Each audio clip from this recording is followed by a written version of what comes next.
Welcome back to the urban sports scene. And it's, of course, it is time for our HBCU Corner segment. Again, check us out at Empire Media. That's empiremedia.com.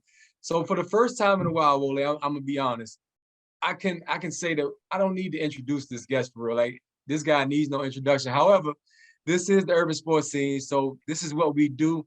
So with that being said, I now have the privilege of welcoming our special guest who has over 3 decades of coaching experience at both the professional and the collegiate level.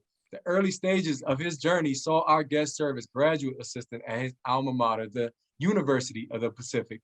His many stops along his coaching track include stints at Cal as well as USC. Our guest also served as an assistant right here in our own backyard while coaching the running backs, in addition to being offensive coordinator for what is now known as the Washington Commanders. Back then it was the Washington Redskins, of course. His success ultimately resulted in our guest being named head coach of the Cleveland Browns in 2016. And just like during his time there, we got to see a glimpse of what his hard work led him to when he was featured on HBO's award-winning series Hard Knocks. He's currently the head coach at the historic Grambling State University. Welcome to the urban sports scene, Mr. Hue Jackson. Thanks for joining us, Coach. Hey, thanks for having me. It was a great time there in D.C. With the Commanders, Redskins, what we want to call them. But no, that was a fun time for me in my career. Had a lot of time, a lot of fun, which kind of, like you said, kind of spearheaded me to becoming a 2-time NFL head coach at Oakland and Cleveland. Yeah, you did, and I want to say this because I remember watching that Oakland team. You did a good job with the Raiders. You really did. Jason Campbell, the quarterback, you did a really good job with that team. Absolutely. Well, you know what? Thank you. And I was fortunate to get Jason, have him for a little while, but I was fortunate to work with Al Davis. Al Davis was one of my champions, one of the champions in my career. Truly believed in me, and I believed in him. We had an unbelievable relationship, and I sure hate losing him in 2011. I know. Well, Coach, we typically over here, we're fans of homecomings and whatnot. So our question to you is, have you experienced an HBCU homecoming? And if you did, what was that experience like? I experienced one at Tennessee State, and it was great, you know, but not like I think I'm experienced at Grambling. I way different. But the culture, the food, the entertainment, you know, people come to watch the band, you know, they want to see that more so they want to see the football game. I'm like, wait a minute, we got some good stuff going on out here. And they wanted to see all the other stuff. We got a penalty to start the second half because the band was still on the field. Are you kidding me? Wow. But no, there's nothing like it. It is really a great time. You get all the fraternities and sororities. They're really about coming out and supporting that homecoming. But homecomings at HBCUs are like nothing anybody's ever seen. So you're excited to experience a Grambling homecoming? I surely am, because I've heard so much about it. I hear there's no place to park. There's no place to walk. There's no place to do anything. I can't wait for the campus to overflow from that. So, Coach, we can dive right into it. So in December of 2021, you were announced as the head coach of Grambling State University. What made you want to choose Grambling? Well, first I would say to you what would make me not want to choose Grambling. Love it. Eddie G. Robinson coach, one of the greatest coaches in the history of football. If I wasn't going to get a chance to go do it the way I wanted to, why would I not go back and see if I can make Grambling State University back to where it used to be among the King Kongs of the HBCUs because of what Coach Eddie Robinson did, knowing the history of it and the tradition of it, and 4 Hall of Famers played there. My question was, why would I not go there and try to revive that program? Absolutely. So, Coach, I'm going to cut right to the chase. I know you've been asked this question before.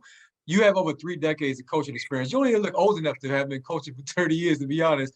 But how has that experience helped in your recruiting at Grambling?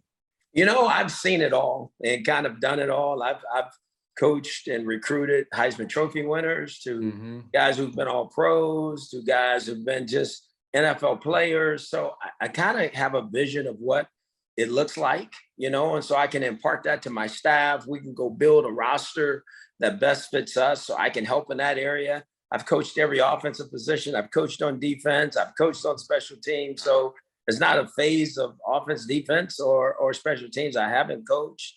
I've been involved with some high caliber quarterbacks, and that's where it all starts. At the end of the day, you got to have a quarterback to win, and you got to have a good offensive line to protect him. You got to have good people to throw to him, So I know what that looks like. So the experience of running an organization, recruiting players at a high level, I know what that's like. So I've been able to put all those things in place here at Grambling, and that's what we're trying to accomplish here. So, Coach, what are your goals for the 2022 season, and what will be your team's identity? Well, the goal is to truly change the culture. First and foremost, get back to winning, right? I mean, at the end of the day, that's why they hired me. They hired me to bring winning to the university. I accept that challenge. My staff does too. In our business, people have to understand what your business is about. It's about winning and graduate your student athletes. So we got to do that at a high level, and I understand that. And then I want our players to experience one of the greatest times in their careers. I want them to earn a degree and do something worthwhile with their lives while winning a ton of football games. So in order to do that, we got to be as good off the field as we got to be on the field, because they all go hand in hand. So we have to do things off the field that gives us the best chance to be successful on the field. And that's going to class, being very accountable, taking care of business, being fundamentally sound when it comes to football, and doing the things that good football teams do. Coach, you mentioned Coach Robinson earlier when you were talking, and it just made me think about the historical nature of HBCU football. I'm sure you recognize this is the right time to be a head coach at a HBCU, but just expound a bit. What does it mean to you to be coaching at a HBCU? It means that for me personally, I've been through the whole gamut, right? I mean, I've done the Power 5 college deal. I've done the National Football League, and now I've come to what people say is an HBCU, and it is. But honestly, I get tired of talking about HBCU football because we're no different than anybody else. We play great football. There's great coaches in our conference. There's great football players. And that stigma to me a little bit means that we're less than, Yeah, no, we might not have the same resources as everybody, but every school don't have the same resources neither. So, but we got football players, and our football players are seen a little bit different than Power 5 football players. But last time I checked, they got 2 legs and 2 arms and 1 head. It's so different. So I want to try to change that. I want to be able to give back and say, we're playing just a good football, great coaching, great environments. Look, you said it earlier, our homecomings are a whole lot different than these other homecomings because they're special. So I want to put us back on the map, and Deion Sanders has done a great job. Eddie George has done a good job. Coach Simmons down at FAMU's done a good job. There's a lot of great coaches in this conference. So we need to have the same standards as everybody else. Real quick, as a follow-up, I have felt like that before, especially in regards to the HBCU combine for the NFL. So should we get rid of that? Does it need to be a separate combine for HBCU players? I hope what you just said in the future, because I think these guys are just as comparable as the other guys. I do. I mean, that's what I'm talking about. And Deion had to really get mad about there being no draft picks from the HBCUs to get this combine. Well, you just said it. Why do we need that combine?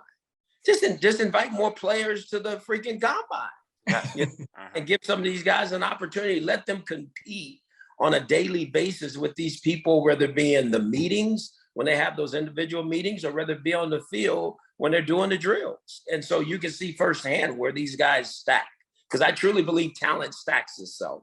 And I think there's some very talented players in our conference. Like you mentioned earlier, Coach, there are a bunch of talented players in your conference. So what would you tell a top recruit who was thinking about going to an HBCU or going to Grambling and telling them, and compare if they're thinking about, say, going to Alabama, what would you tell them about? Come on and play for me. Come on and play for me for this reason. We're going to create an environment for you to be great. You're going to get coached like you've never been coached before. Fundamentally, emotionally, spiritually, we're going to help you where you need to be. And then we're going to give you an opportunity to earn an unbelievable degree and do something worthwhile with your life. So why would you not go to a HBCU? Preach. I'm with it. I'm so with it. Hey, Coach, this has been dope. Thanks for being on. Is there anything you would like to add? No, what I like to add is I would hope that the fans, really start to watch the HBCU games at a whole different level. You know, and I get it, and I hate to say it this way, but I know sometimes when you watch the NFL and they go watch USL football, right? It looks a little bit, and so I get that, but that's not what we're talking about here. We're not talking about that. We're talking about college football players that could play at the Power 5 schools, just like Power 5 players could play at the HBCU schools. That's why a lot of those guys are coming from the portals to play at our schools. So it's not very different here.